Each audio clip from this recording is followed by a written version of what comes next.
America is back to work.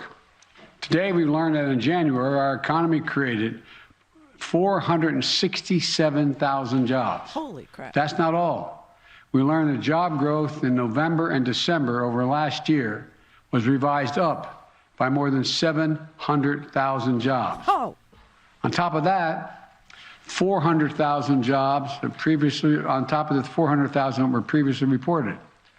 This morning's report caps off my first year as president. And over that period, our economy created 6.6 million jobs. 6.6 million jobs. Oh! Wow. That's pretty amazing. That was in the middle of the Omicron surge, too.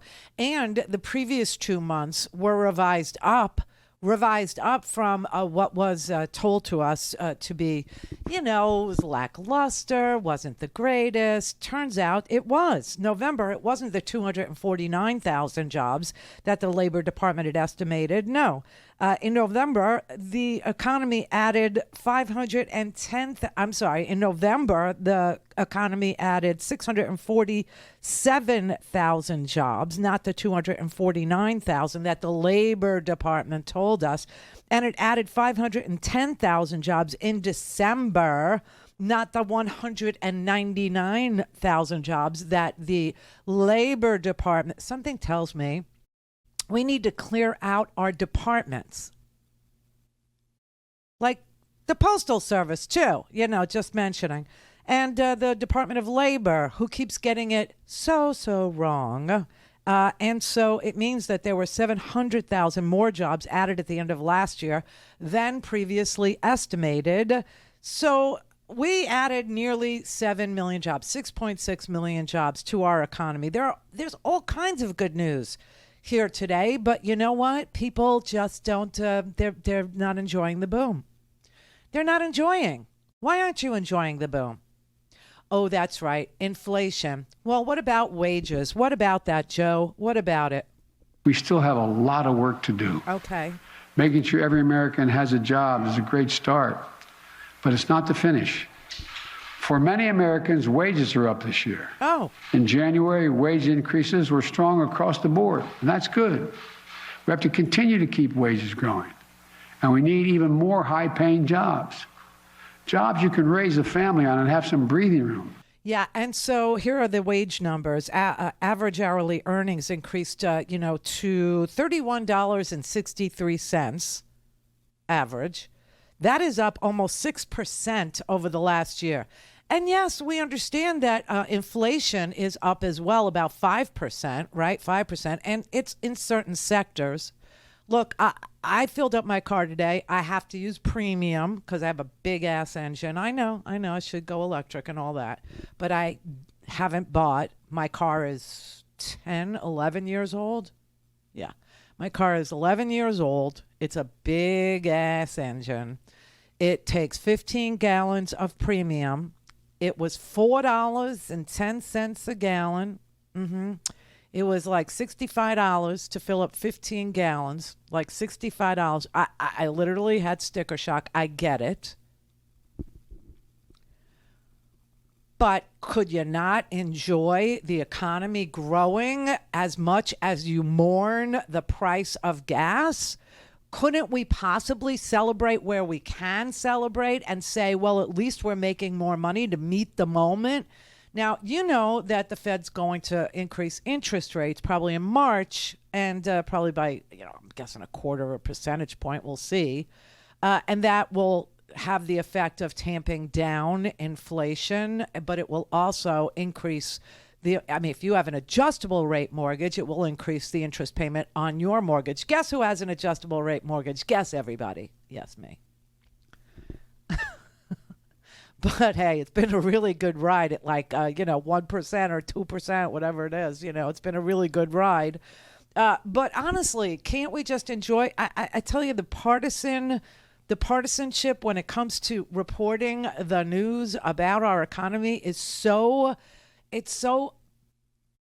obvious and it's so palpable, and people are buying into the gloom. People are buying into the doom to the point where Americans think that the economy is worse now than it was in 2020 when it was tanking, when it was literally crashing and we lost 20 million jobs. Why?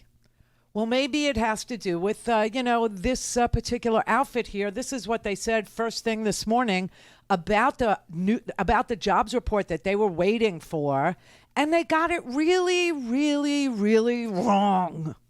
So, Peter, how will the White House spin this? If it is true, as ADP, the paycheck cutter, is suggesting it could be a loss of 300,000 jobs, how is the White House going to put a happy face on that? If past is precedent, and usually at the White House it is, he'll come out and he'll say this is just proof that people need to get vaccinated, and he'll say that they've still created more jobs in a year than any president ever, but that this is an extraordinary time because of COVID, and they want to just... and you know what? He'll probably also, if it goes the way that the last few of these things have gone, push for the Build Back Better plan, because they use that as a catch-all. Right. It's going to create jobs. It's going to lower inflation. That's the only way to get anything better. So, Peter, what vaccine do you get for job loss? I think it's in the trials still. Okay, good. I mean, that is just vile. That is disgusting. That is wrong. That is, illiterate. That is what they reported this morning. How's he going to spin the loss of 300,000 jobs? And what vaccine do you take for losing your job? What vaccine? Oh, it's still... I mean, this is crap. This is mung. This is just disgusting. And like mung, it infects people with where they're thinking that the economy is just sucking wind, and it's doing great. And like the last couple of these went, they were revised upward by hundreds of thousands of jobs. They were wrong. November was wrong. December was wrong. They've been getting it wrong over at the Department of Labor by hundreds of thousands of jobs. I'm proud of the role the administration played in this economic plan has played in the recovery.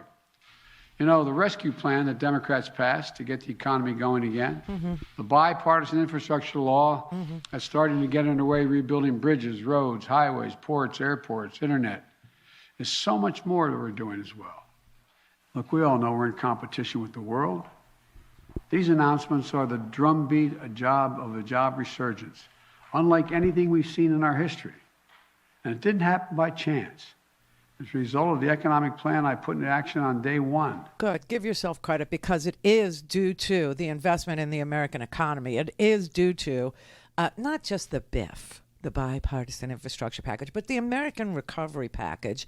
And yes, if we had Build Back Better, it would actually lower the costs that households have to come out of pocket for with regard to things like, childcare and insulin. Instead of paying $1,000 a month for insulin, you'd pay $35 a month for insulin. Oh, that's bad. Fox News can't back that. They can't support their viewers' households doing better, because then how are they going to exploit misery? How are they going to double down on resentment? How are they going to tell people that things suck if people are totally enjoying the economy?